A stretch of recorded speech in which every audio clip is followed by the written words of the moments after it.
So you want a V8 Mustang? Well, I'm here to tell you, unfortunately, why you're going to be paying more, not only in MSRP, but some extra taxes to be able to get a V8. Hey guys, welcome to Red 50. Thank you for tuning into another video. If you're in the channel, thank you for stopping by. Make sure to subscribe and hit the notification bell so you don't miss out on future videos. So in today's video, we're going to be talking something very important, and that is if you do want a V8 Mustang, whether it's the Mustang GT or the Mustang Dark Horse, you're unfortunately going to be paying a little bit extra to be able to get that V8. Unfortunately, car world is moving towards hybrids and EVs.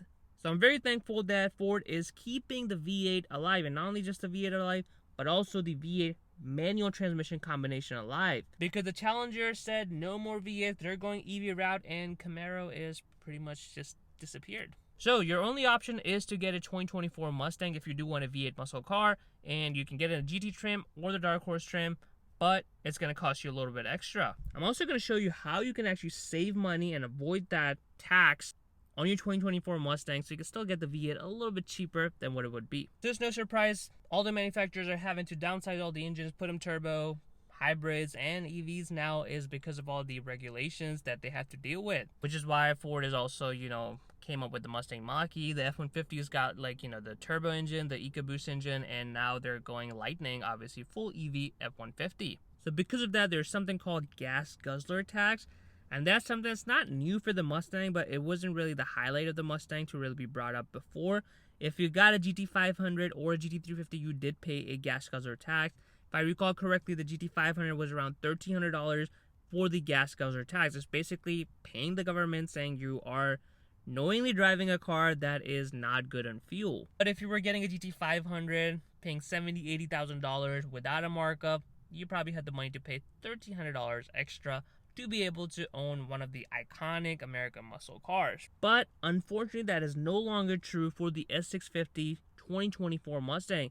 The regulations keep getting stricter and stricter, and Ford is having to charge that. Well, I guess Ford is not really charging it. Uncle Sam is charging the gas guzzler tax that Ford has to kind of pass it down on regular Mustangs too. Yes, that means unfortunately your regular Mustang GT or the Mustang GT Premium is going to get the gas guzzler tax. Now, there's a lot of things that go into calculating the gas guzzler tax. It's not as simple as just MSRP or anything like that.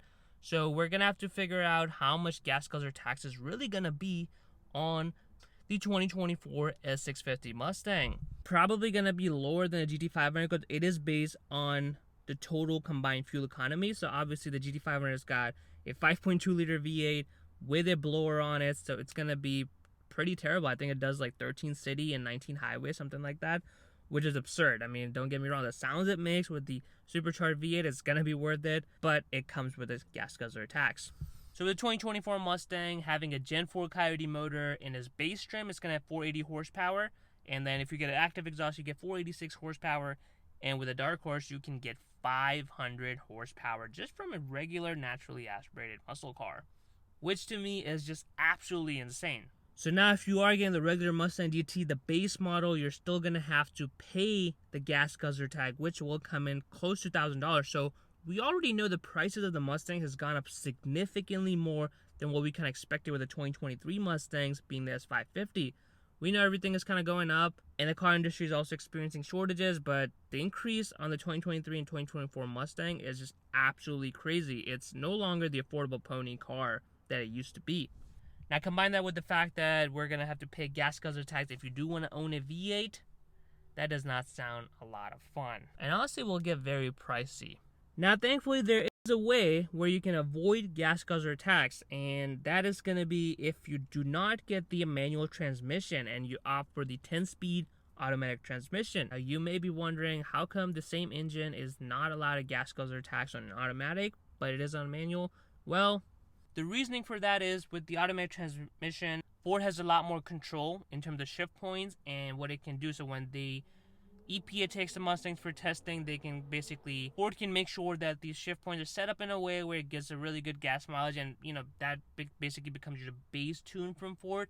And to be honest, I've experienced that. Like the 10-speed I have in my 2019 Mustang GT is like, if it's in normal drive mode, it's very sluggish. It will shift out of the gear very quickly, unless I put in sport mode where it's going to hold the gear. So that's what they basically do to kind of allow the EPA to not charge the taxes. So if you do want a 10-speed automatic GT, you will actually save the gas guzzler tax. Because with the MT82, you are going to be paying the gas guzzler tax. And what's funny to me is that with Dark Horse, it kind of makes sense. The Dark Horse is also going to be getting that tax. But with Dark Horse, it makes sense because it has a Tremec, right?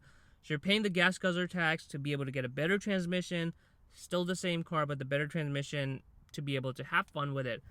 But with MT82, I don't know if there's been any revisions done for the S650 Mustang generation, but if you know what it was like in S550 Mustang, it's been a little bit questionable, especially if you really want to modify the Mustang and try to make it hold high horsepower. So honestly, to me, you're pretty much paying a little bit extra with the MT82.